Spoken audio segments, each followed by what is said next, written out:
Every CX needs a DX. Decentralization used to be a cherished principle. It's now a competitive necessity. TDLR. CEXs and DEXs are often seen as competitors but can be complementary, with a CEX running a decentralized backend to guarantee security, transparency, and permissionless transactions. Centralized frontends are needed for users that can't or won't self-custody. Not everyone will use a DX. Unchained transparency prevents shady issues related to misuse or commingling of funds, including outright fraud. A CEX allows frontends to run KYC/AML, filter tokens, and take other compliance measures applicable to their jurisdictions and principles. A DX is a backend that is always permissionless. It cannot be halted or censored by governments, whether for benign or malicious reasons. Infrastructure improvements mean DXs can support assets from multiple chains. A key differentiator for CEXs. In the past, it's become very clear that centralized exchanges CEX can no longer support crypto's growth. Sergey Gorbanov is the co-founder and CEO of Axelar. He led the cryptography group that built Algorand.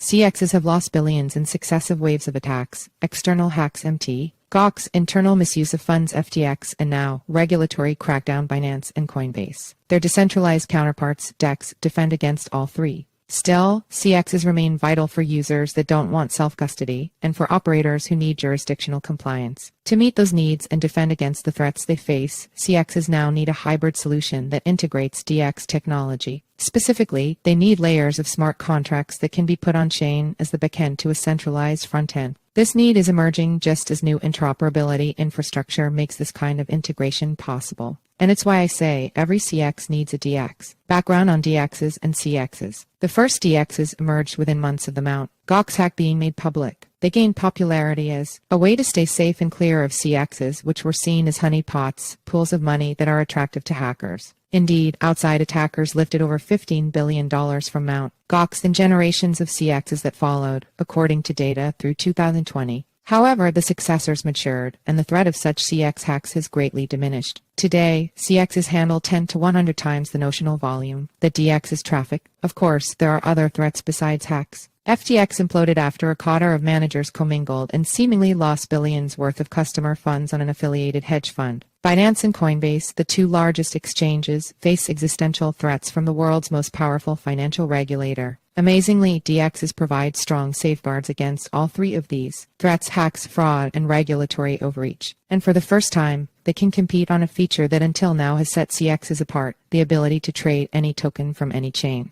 Binance realized this early and built its own decentralized blockchain and DX. OKX followed soon after. Now, Coinbase has announced it is launching a Layer 2 blockchain called Base. The fact that the largest CXs are developing decentralized systems is telling. DXs aren't necessarily competitors to centralized exchanges, they are complements. Here's why every CX needs a DX and vice versa. DXs are secure. Decentralization improves robustness against failure and attack. That's the principle that drove the creation of the Internet's earliest iterations in an effort to make computer systems resilient against nuclear attack. The longevity and system reliability demonstrated by Bitcoin and Ethereum are also a testament to the robustness of decentralized approaches. Decentralized approaches are the best way to protect systems against attack and failure. CXs are easy to use. In general, DXs are more robust than CXs, but historically they haven't been able to compete on features like trading tokens issued on separate blockchains. Interchain infrastructure improvements mean DXs can now do that and handle transactions faster by scaling horizontally. However, it may be DEX's core feature,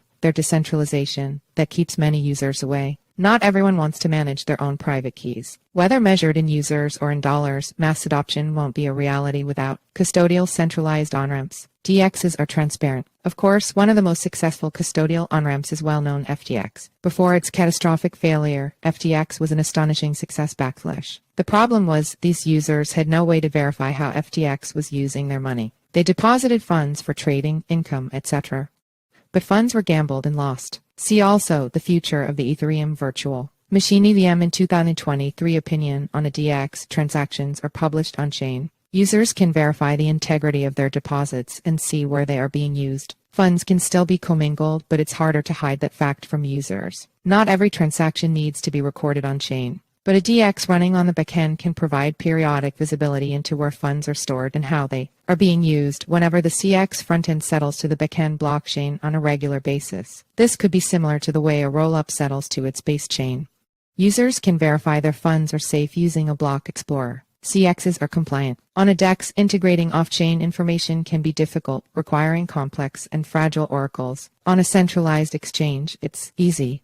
Centralized frontends can easily handle know your customer KYC and anti-money laundering AML processes, limit what tokens they list, and apply other filters required by regulation, applicable to their jurisdictions, and filter some tokens if they want. A single CEX operating with a DEX on the backend can in fact build multiple frontends to serve various jurisdictions. It will be up to individual exchanges how compliant user experience UX can be integrated seamlessly with permissionless backend, probably different tiers of permissionlessness for different user requirements. This is not unlike the way financial institutions consume customized data feeds via an application programming interfaces API, while individuals often use one-size-fits-all dashboards. DEXs are permissionless. Since its genesis, cryptocurrency has been identified by its users and creators as a way to protect against governments that abuse or overuse their power. Governments have blacklisted Bitcoin addresses, confiscated Bitcoin troves, and tracked users, but none has yet succeeded at halting the network. Any backend that inherits Bitcoin's properties can never be stopped. Use of such a system will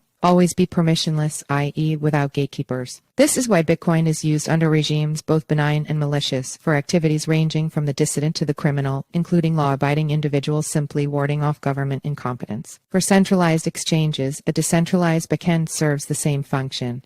A guarantee to users that no matter what action the government may take against the exchange operator itself, the pipes used to handle transactions are proof against overreach. Composability, interoperability, and horizontal scaling. For many true believers, decentralized exchanges have always been the dream. Cryptocurrencies are decentralized and should run over decentralized systems. Still, in every wave of enthusiasm for cryptocurrency, CEXs have served as the on-ramps and primary interaction experiences for the majority of user traffic. There are two primary reasons why. With a database to process transactions, CEXs offer greater and faster throughput. There's no need to verify transactions over a more robust, decentralized network. Similarly, a database in the middle makes it easy for CEXs to list pairs across various blockchains. DEXs have been limited to trading in pairs on the same blockchain. Something as basic in crypto trading as an ETH-BTC pair has been impossible. Improvements in blockchain interoperability have changed the game for DEXs on both factors. Interoperability networks like axelar that handle general message passing between blockchains are already allowing DEXs to offer cross-chain swaps. On the backend, the same. Cross-chain capabilities mean that Web3 applications of all kinds can now scale horizontally. DEXs are avoiding congestion by building single application app chains dedicated to their own throughput, or by selecting chains with the fastest throughput. These setups can now connect to users, assets, and applications hosted on other chains. See also, Osmosis Labs Sunny Agarwal, Why App Chains Are Defies. Future interoperability clears the way for continued horizontal scaling. Applications can migrate onto newer and faster blockchain technologies as they emerge without requiring their users to move. Finally, and perhaps most promisingly, a DEX backend enables a CEX to compose with other builders, integrating features and network effects into new super app products. Altogether, blockchain infrastructure is fast approaching a point where building decentralized applications is no longer a matter of principle, it's a matter of competitive advantage and ultimately survival.